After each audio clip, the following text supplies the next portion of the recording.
Hello everyone, welcome to my new video. কি খবৰ আপোনালোকৰ মোৰ বৰ্তমান ভালেই আজি যিহেতু মঙ্গলবাৰ আৰু মই এতিয়া সন্ধিয়া যাবলৈ লৈছো হনুমান মন্দিৰলৈ আমি বেলতলাতে থকা হনুমান মন্দিৰলৈ যাম বলক আপোনালোককো আমাৰ লগতে লৈ যাওঁ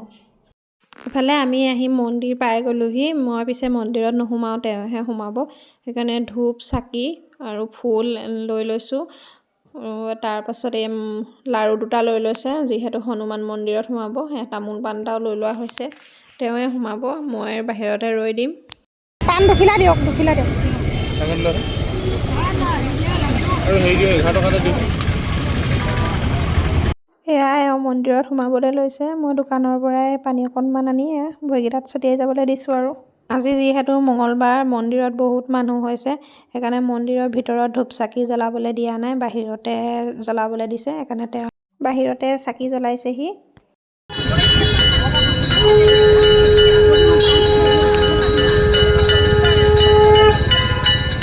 কালে তেওঁ চাকি বন্তি জ্বলাই হৈ গ'ল দাবা ভোগ দিছে মন্দিৰতে ভোগ লৈছেহি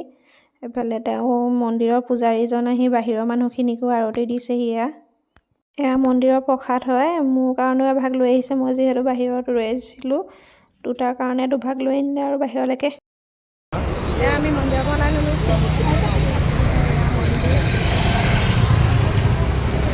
নহ'লে চাবলৈকে চাই থাকোঁ মানে চাবলৈ কেমেৰালৈ মই স্ক্ৰীণলৈ চাই থাকোঁ সদায় আমি আজি আকৌ এতিয়া মন্দিৰৰ পৰা ওলাই মেলি খাবলৈ আহিছোঁ ফাষ্টফুডত আজি বেলতলাৰে থকা পকৰি দি দিয়ক বেড চপ এটা চিকেন পকৰা এটা দিয়ক বেড চপ এটা চিকেন পকৰা জ্বলান দিবা হা অলপ সেই চাট মছলা মাৰি দিলে বনা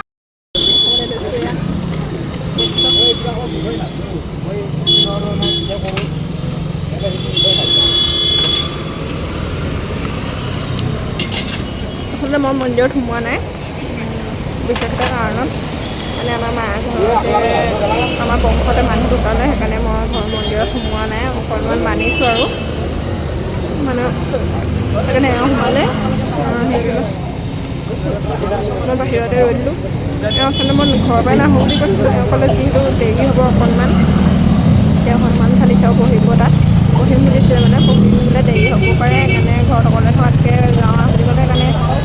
গুচি আহিলোঁ আৰু লগতে আহিলৈ খাই আছোঁহি আৰু তাৰ পৰা ওলাই আমি দোকানত সোমালোহি কিবা কিবি কেইটামান কিনিবৰ বাবে সেই দোকানত সোমাই আছোঁ আমি আহি ঘৰ পাই গ'লোহি এফালে মেগী লৈ আহিছোঁ আজি ৰাতি ভাত নবনাওঁ বোলো মেগীকে খাম আৰু সেইকাৰণে মেগী লৈ আহিছোঁ দোকানত সোমাই